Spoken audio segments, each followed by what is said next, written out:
সঙ্গীন হতে পারে উত্তরবঙ্গের পরিস্থিতি, ভাঙতে পারে ভুটানের বাঁধ। দুর্যোগের কালো মেঘের মধ্যেই ঘনীভূত আশঙ্কার মেঘ। ভুটানের রাজধানী থিম্পু সূত্রে খবর, ওয়াংচুর তালা জলবিদ্যুৎ প্রকল্পের ড্রুকগিন পাওয়ার কর্পোরেশনের গেট খোলা যায়নি। ভুটান পাহাড়ে লাগাতার বৃষ্টির জেরে জল বাঁধের ওপর দিয়ে বইছে। ইতিমধ্যেই পশ্চিমবঙ্গ সরকারকে এ ব্যাপারে জানানো হয়েছে। বড়সড় বিপর্যয় ঠেকাতে প্রয়োজনীয় প্রস্তুতি নিতেও বলা হয়েছে। পরবর্তী পরিস্থিতির দিকে নজর রাখা হচ্ছে। এদিকে সিকিমের সিংথাম ড্যামও ব্যাপকভাবে ক্ষতিগ্রস্ত। যে কোনো মুহূর্তে বিপর্যয়ের আশঙ্কা করা হচ্ছে। আর এতেই বিপদের কালো মেঘ আরো ঘনীভূত। ভুটান পাহাড়ে বৃষ্টির জন্য পাহাড় সমতল এমনিতেই ভেসে গিয়েছে। বানবাসী পরিস্থিতি ডুয়ার্সেও। তার মধ্যে ভুটানের তালা জলবিদ্যুতের বাঁধ ভেঙে গেলে পরিস্থিতি আরো ভয়াবহ চেহারা নেওয়ার আশঙ্কা। এই আবহে পরিস্থিতি যে ঘোরালো তা নতুন করে আর বলার অপেক্ষা রাখে না। এদিকে শনিবার রাতের বৃষ্টিতে ভেঙে গিয়েছে দুধিয়ার লোহার ব্রিজ।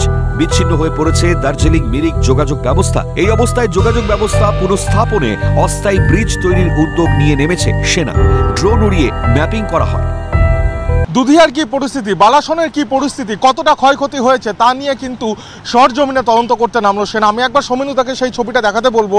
ইতিমধ্যে সেনা আধিকারিকরা ঘটনাস্থলে এসে পৌঁছেছেন এবং তারা কিন্তু আকাশে ড্রোন উড়িয়ে দেখছেন যে কি পরিস্থিতি, নদীগর্ভ কতটা ফুলে ফেঁপে উঠেছে।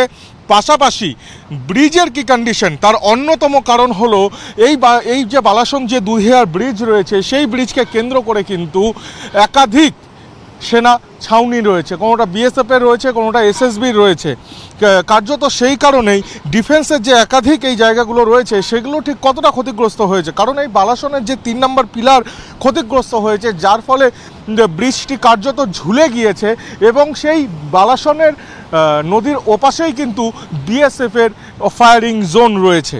কাজেই সেই জায়গায় দাঁড়িয়ে কতটা কি পরিস্থিতি রয়েছে, কতটা ক্ষতিগ্রস্ত হয়েছে তা দেখতে একেবারে আকাশে ড্রোন উড়িয়ে দেখা হচ্ছে। সেনার কর্তারা দফায় দফায় ঘটনাস্থলে আসছেন এবং সরজমিনে খতিয়ে দেখছেন। ক্যামেরায় সৌমেন্দু মজুমদারের সাথে পার্থপ্রতিম দাস, ক্যালকাটা নিউজ, দুধিয়া।